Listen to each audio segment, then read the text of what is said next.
Assalamualaikum warahmatullahi wabarakatuh. Apa kabar sobat prestasi? Pada kesempatan kali ini saya akan memberitahukan atau menginformasikan terkait dengan panduan KSNP atau KSN Provinsi tahun 2021 bidang informatika. Jadi panduan ini saya dapatkan dari sosialisasi kemarin di YouTube-nya Puspresnas. Oke, mungkin ada yang sudah nonton, tapi yang belum nonton akan saya jelaskan panduannya. Kurang lebih seperti ini.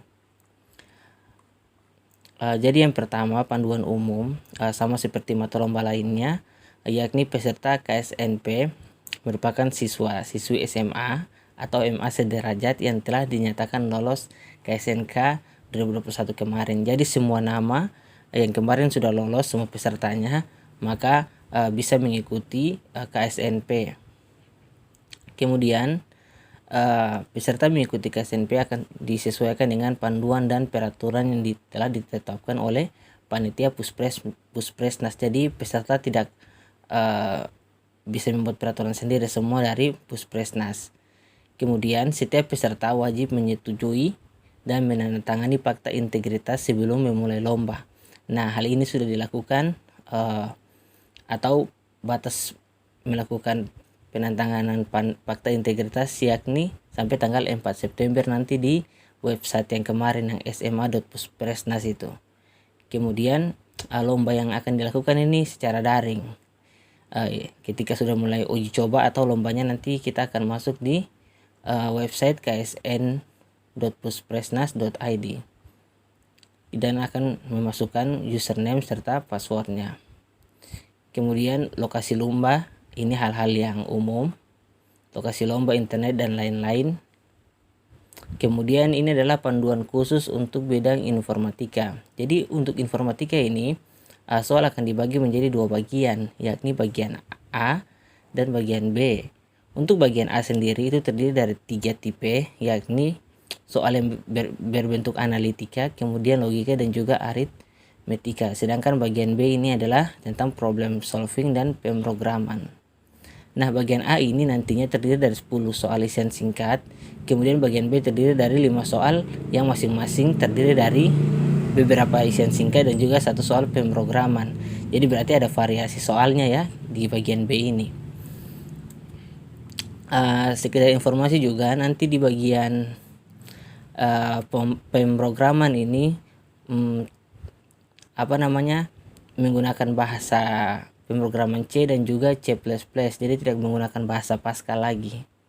Kemudian waktu total pengerjaan bagian A dan bagian B totalnya yaitu sekitar 180 menit.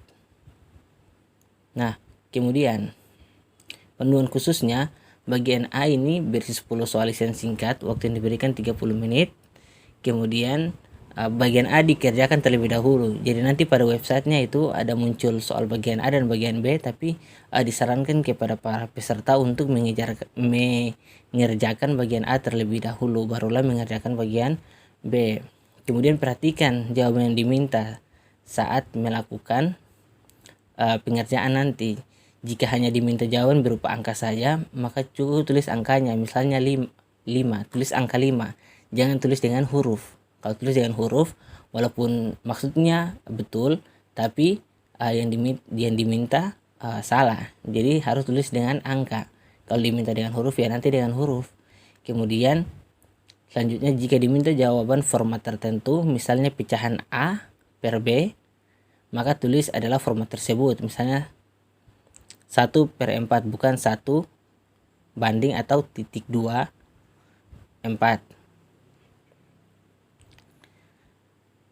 Kemudian bagian B akan berisi 5 soal problem solving dan pemrograman. Waktu yang diberikan sekitar 150 menit. Jadi bagian B ini sangat banyak waktu yang diberikan, sekitar 150 menit, karena ini memang terkait dengan soal pemrograman yang memang membutuhkan waktu yang cukup lama untuk mengerjakannya, berbeda dengan bagian A tadi. Jadi kerjakan bagian A dulu, baru kerjakan bagian B, jangan sampai kebalikan. Kemudian setiap soal di bagian B nantinya itu ada deskripsi soalnya. Kemudian beberapa pertanyaan berbentuk isian singkat. Satu soal pemrograman yang dikerjakan dengan menggunakan bahasa pemrograman C atau C++. Jadi hanya C dan C++. Tidak menggunakan bahasa pemrograman Pascal. Karena di tingkat internasional juga sudah tidak, di perlombaannya tidak menggunakan bahasa Pascal, tapi menggunakan C atau C++. Kemudian untuk isian singkat pada bagian B berlaku cara pengisian yang sama dengan soal pada bagian A. Nah, perhatikan juga, jadi cara jawabnya nanti cara pengumpulannya itu akan dibuat dalam bentuk file text program. Baru nanti dikumpulkan ekstensi C atau ekstensi CPP untuk program dalam bahasa C++. Nah, untuk aplikasinya sendiri, pastikan Anda sudah mempunyai login dan username. Jadi kalau untuk siswa yang menyimak, jadi bisa didapat lewat guru pembimbingnya atau proktornya atau orang-orang yang bertanggung jawab untuk KSN tahun ini. Kemudian di sekolahnya ya. Kemudian gunakan browser Chrome bisa, Firefox, Edge untuk membuka alamat ini ksn.puspresnas.id. Nah, lalu ketika sudah masuk, pilih ini bidang informatika. Nah, ini pilih di bagian bawahnya, nanti ada pilih bidang informatika. Diklik dan akan dibawa ke halaman login. Ini.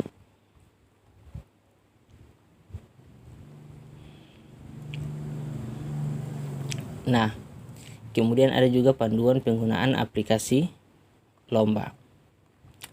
Jadi ini kita bisa ubah bahasa. Jadi nanti aplikasinya bisa pilih bahasa Inggris atau bahasa Indonesia. Kemudian silakan baca sebelum mengerjakan soalnya, nanti dibaca petunjuknya dulu. Kemudian perhatikan ini. Ini kan lihat ada soal bagian A, ada soal bagian B. Jadi kerjakan soal yang bagian A dulu. Jadi kliknya itu di bagian sini. Ini nih. Ini klik yang ini nih. Jangan klik yang down, klik yang ini aja ya. Nah, klik ini untuk masuk. Kemudian setelah itu akan muncul tampilan seperti ini. Jadi ini adalah soalnya. Kemudian di sini adalah tempat untuk kita menjawab. Lalu sini waktu. Kemudian ini adalah jumlah soalnya. Jadi jangan lupa ketika sudah menjawab di sini, kemudian klik simpan dan lanjutkan. Jadi kalau memang sudah yakin, silahkan klik simpan dan lanjutkan. Lalu misalkan di sini, kalau misalkan nomor 1 sudah, lanjut ke nomor 2 atau bisa saja ke nomor 4 dan lain-lain. Yang penting masih diingat. Jangan lupa setelah dikerjakan, klik simpan dan lanjutkan. Ini.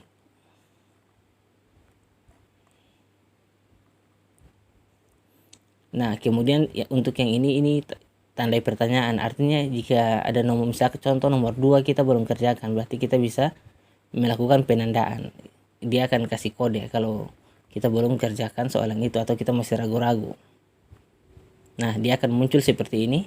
Lihat, ini artinya kita sudah melakukan penandaan kepada soal yang belum, yang kita masih ragu untuk kerjakan.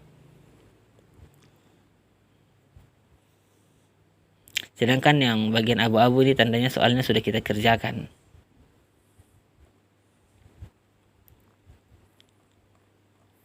Kemudian jangan lupa ketika sudah selesai tes dan saya sarankan balik lagi periksa jawabannya, jangan sampai ada yang keliru. Kalau ada yang keliru kan akan menjadi risiko bagi Anda sendiri. Jadi jika semua sudah selesai dikerjakan, silakan tekan tombol untuk mengakhiri tes ini. Jadi sebenarnya di bagian aplikasinya ini sebenarnya mirip-mirip juga dengan mapel-mapel yang lainnya juga. Cuma palingan standar yang paling membedakan adalah jenis soalnya. Kalau misalkan di biologi kan ada benar salah. Kemudian di soal yang kayak kebumian ada PG-nya juga. Kemudian ada yang PG 1 jawaban benar atau 2 jawaban benar. Ada juga isian singkat. Kalau di informatika ini kan PG-nya mungkin ada juga, kemudian ditambah lagi dengan tadi bahasa pemrogramannya itu. Kemudian ini waktunya bisa dilihat.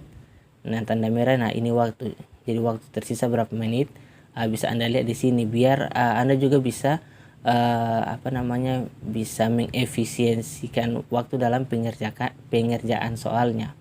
Takutnya ketika banyak soal yang belum selesai tapi waktunya sudah mau habis, jadi mungkin Anda bisa jaga-jaga ya.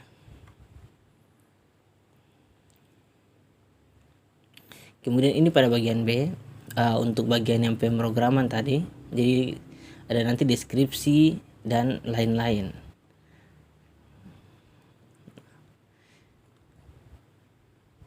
Kemudian perhatikan juga pada soal pemrograman, perhatikan instruksi yang diberikan.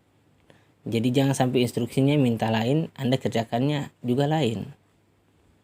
Kemudian pada soal pemrograman, perhatikan instruksi, ini masukkan keluaran dan batas-batas dan lain-lain. Dan jangan lupa yang penting itu adalah selalu klik simpan dan lanjutkan pada setiap soal bagian B. Kenapa? Takutnya ketika Anda langsung lanjut dan belum simpan, soalnya tidak terkirim atau tidak terbaca. Akhirnya Anda yang akan rugi juga. Nah, ini adalah tips dan trik yang memang diberikan. Bisa langsung klik laman ini, Toki, untuk melihat soal-soal KSN informatika. Ini khusus informatika ya, KSN informatika di tahun-tahun sebelumnya. Kemudian yang ini untuk belajar dasar-dasar pemrograman, TLX Toki ini. Nah, kurang lebih seperti itu. Lebih dan kurangnya mohon maaf. Wassalamualaikum warahmatullahi wabarakatuh.